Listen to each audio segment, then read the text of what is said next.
Have you ever found yourself in a conversation and suddenly realize that you have no idea what the other person is saying?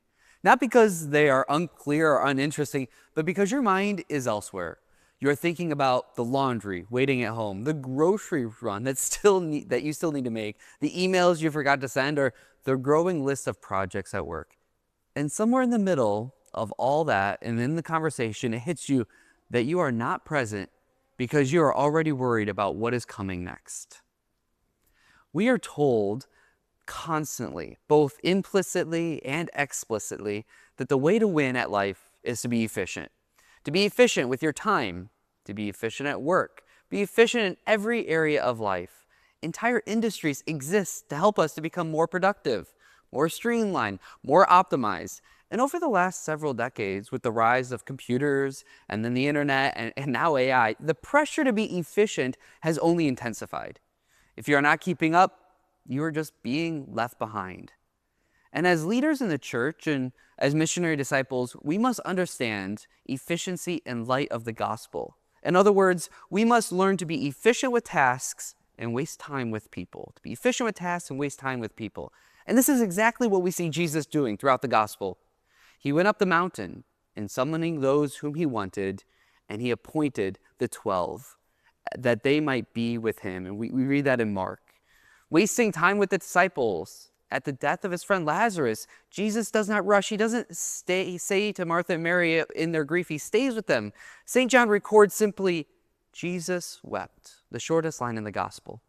The Son of God pauses and enters fully into their sorrow in that moment with his friends. Jesus spends extended time teaching the crowds in the Sermon on the Mount. St. Matthew tells us when he saw the crowds, he went up the mountain and he began to teach them.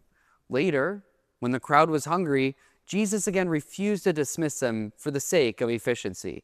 Instead, his heart was moved with pity for them, and he told the disciples, "Give them some food yourselves." We read that in Matthew. We hear this throughout all the Gospels. And if anything, Jesus models a leadership that is intentionally unhurried, not efficient with people. Yet modern life conditions us to do the exact opposite. And I'm not going to offer advice now on how to be more efficient in ministry or life. As I said earlier, there's whole industries that are already doing that well.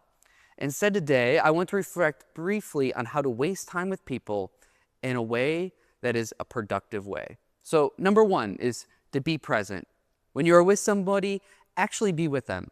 Put the phone away, stop rehearsing what's coming next.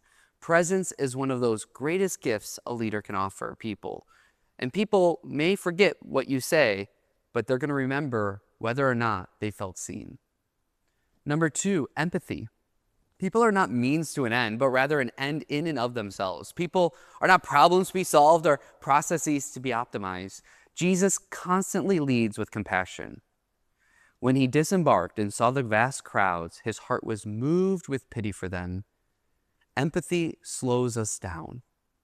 Number three, choose quality over quantity.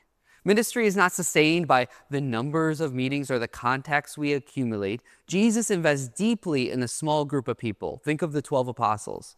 Authentic relationships and meaningful conversations always bear more fruit than shallow networking that we do oftentimes in the business world.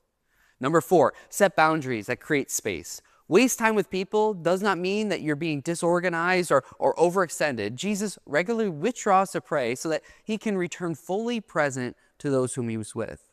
He would withdraw to a deserted place to pray, we read in Luke. Healthy boundaries allow us to show up well for the people entrusted to us.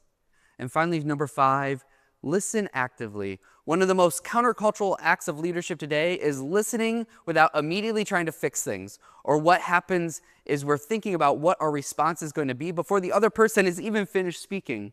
Often people do not need answers as much as they need to be heard. To actively listen communicates dignity that builds trust with people. In a world obsessed with efficiency, the gospel invites us to something different, to be efficient with tasks and to waste time with people. God bless.